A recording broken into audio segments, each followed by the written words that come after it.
My wife is a lazy one, doesn't do chores or clean. This was said by my husband at a gathering with all his relatives. When mother-in-law Julianne praised me, my husband immediately responded with a laugh. In disbelief, I looked at my husband. He still had a forced smile. Julianne and the other relatives all frowned and started whispering.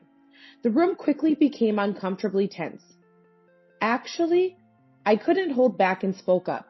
Anger was making my shoulders shake. My husband always looked down on me, citing his education and age. But to be spoken of badly in front of relatives? I have my pride too. Watch me, husband. My name is Hannah. I turned 30 this June. I met my husband John 3 years ago. He's younger than me and always insisted on splitting the bill on dates. Hannah's been working longer. She should take care of me as the senior in life, he'd say casually. I had no words to respond. I was too astounded to respond. I debated continuing the relationship with such a person, but in the end, my feelings for him won. I accepted his proposal a year ago, and here we are now. But age wasn't the only thing my husband bragged about. Over dinner one night, he said proudly, "When I was a teenager, I was scouted for show business." "You do have a handsome face," I admitted. He was blessed with good looks, tall and well-featured, but he never managed to make it in show business. He often flaunted his looks and youth, alienating those around him. Yet, he never thought it was a problem. "Everyone's just jealous of me. That's why it didn't work out," he claimed. I always just responded with, "Sure," said. It was clear to me that his attitude was problematic, but pointing it out would only lead to childish sulking and more trouble. There's another thing he's smug about. "I graduated from a much better university than Hannah. All my family went to that college." That's impressive. His alma mater was indeed prestigious. Anyone would praise his intellect upon hearing the name. "My cousin is a doctor and his wife a lawyer. A perfect match," he'd say. Yes, they are. His implication was clear, and it made me sigh in exasperation. But he continued without caring about my reaction. "Where did you graduate from again? Some third-rate college and working at a dull company? And you dare to call yourself my wife." "Why did you marry me then?" I asked, frowning. I had thought he loved me, but the reality was different. "I was in a hurry." "Huh?" "My family was pressuring me to marry. Maybe I made a mistake." He said this while stabbing a cherry tomato with his fork and tossing it into his mouth. "So marrying me was a mistake?" I asked, my voice trembling. He glanced at me coldly and nodded. "Yeah, if I had more time, I would have married someone better. You don't even have a better degree, and you're already 30. What's there to praise about you?" That's awful. I stood up from the chair, appetite gone. I took my dishes to the kitchen. His voice followed me. "Make sure you clean up my dishes too. That's a wife's job." I bit my lip in frustration. This was a joke. I was the one who made the wrong choice in marriage. He never loved me. He just married me for convenience, and is now enjoying looking down on me. How terrible. I was close to tears. Sitting on the edge of the bed, head down, he entered the bedroom. "About the day after tomorrow." "What?" My voice was cold, but I held back the tears. Crying would only make me more miserable. He looked at me silently for a while, then asked, "Hannah, are you mad?" "Why would you think that?" "Are you jealous of me? I guess that's inevitable, but I really need you to listen to me." He shrugged his shoulders, clearly not thinking he was in the wrong. "Anyway, there's a family gathering the day after tomorrow. I expect you, as my wife, to behave in a way that won't embarrass me." "I work at a third-rate company. I don't have money or fancy clothes," I retorted with sarcasm. He coughed uncomfortably. "You could rent a dress. Can't you think of that?" "Are you saying you won't buy it for me?" "Why should I?" He backed away, looking like a victim. Is that all you wanted to say?" asked. "If there's nothing else, leave me alone. I'm going to sleep." "I'll sleep too. Yeah, let's call it a night." He decided on his own and crawled into bed. "But eventually, we need to have kids." "You don't want children with me." "It's the parents. They're nagging." His words were selfish, devoid of any love for me. I realized even before our marriage, he never cared for me. When I wore uncomfortable high heels for a date, "You walk funny in those," he said with a mocking smile. "Oh, I might have forgotten my wallet." A few times he said that, making me pay the entire bill. Still, I believed in him. No, that's not right.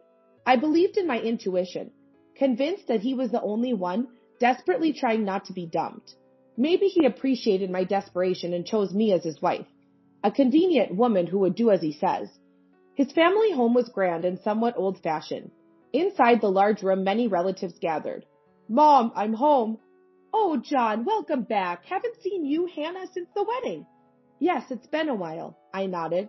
Then he quickly said, I'd love to come more often, but she's too shy. Oh, don't be so formal. You're part of the family, Julianne said, smiling. But in her smile, there was a hint of the same mocking tone as her son. I never refused to go to his family's house. In fact, it was the opposite. He always made excuses to keep distance from his family, using me as a convenient excuse. Hannah, could you help with the cooking? I can't manage alone. Oh, no, Mom. He exaggeratedly shook his head. Also, I guess he's trying to say something bad about me. I had an idea of what he might say, but his words were more than I expected. She can't cook. What? I was genuinely surprised. I was indeed a company employee, but I never neglected housework. I always made breakfast and dinner for him. Yet he had the audacity to say such things? As I stood there dumbfounded, Julianne tried to smooth things over. But you do other chores, right? Balancing work and house chores is impressive. That's not... Right, Mom, she's not impressive at all, he said, looking like he was the unfortunate one. She's a sloppy wife who doesn't do housework or cleaning. What? Really? Julianne frowned. Relatives who overheard started gossiping. I looked at my husband, unbelieving. He continued, a pathetic smile on his face. It didn't seem like an act, as if he truly believed I was a useless wife. I need to say, I was trembling with anger. I had reached my limit. I glanced at him. No sign of remorse on his face. He seemed intent on playing the victim. Hannah, is what my son's saying true? Lloyd, entertaining guests in the back, approached. I let out a breath. With it, my words followed. What? Who are you talking about? You're always at the company housing. What? The in-laws looked shocked. An awkward silence filled the air. Hannah, what are you saying? He opened his mouth in panic. She's trying to belittle me. That's why she's lying. It's not a lie. My voice was calm, in contrast to his. My husband is unemployed. He got kicked out of his first job after graduation for mocking his boss's education. He hopped from one job to another, never lasting long. Hannah! His voice was almost a scream. But I didn't stop talking. Everything was what I had heard from my husband in the past. Even then, my husband had a victim's face. Back then, I was on his side, feeling sympathetic. But now, it's different. My company isn't much, a third-rate one, but we have company housing. My husband spends all day there, only going out for an evening walk, otherwise gaming all day. What do you mean, John? That company's the problem, he muttered lowly, voice tinged with frustration. But the in-laws' eyes were unanimously filled with disdain. Unaware, he continued. They don't appreciate me. That company doesn't deserve me. So you're being supported by a woman who's inferior in every way, education included? As I said this, he retorted vehemently. You should be grateful. You have no talent or anything. And what do you have to be proud of? Lloyd exclaimed sharply. The husband shrank back in fear. But Dad, listening to you, what are you? Complaining about Hannah and yet you're unemployed? Such a disgrace for someone in this family.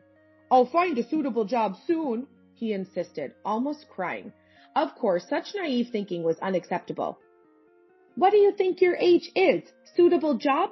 People your age have long secured such positions. Even Mom, he finally broke down crying. It's terrible. Everyone's ganging up on me. It's all true, isn't it? I said, exasperated. You avoid coming home because you know you'd be scolded like this, and then blame me for it. Your job is to make me look good. The last thing I wanted to hear. He didn't love me. The fact was now clear, but maybe, just for this time, it was okay. I didn't have to hold back anymore. You wanted grandchildren, right? What's this all of a sudden? Julianne looked perplexed. No wonder. It was a bit abrupt in this context, but for me, it was a natural topic. I had been debating whether to discuss it for a long time. Don't worry. John has 3 mistresses. One of them will surely give you a grandchild.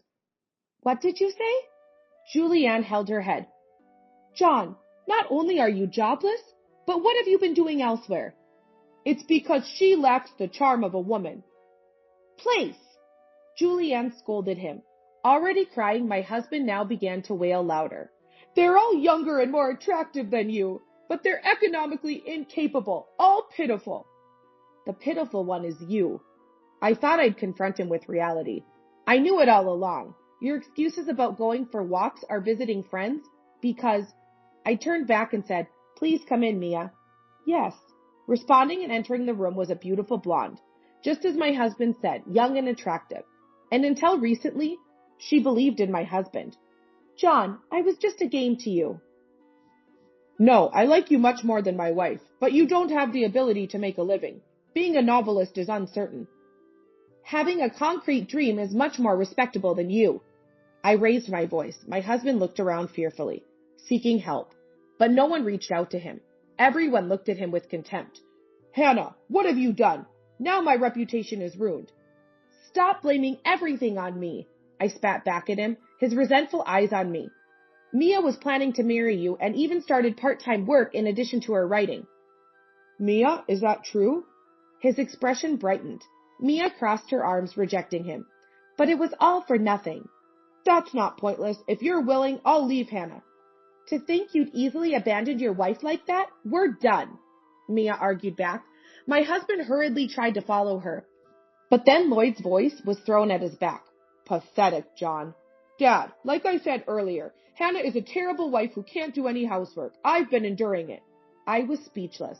My husband seemed intent on clinging to his lies until the end. At that moment, someone entered the room, replacing Mia.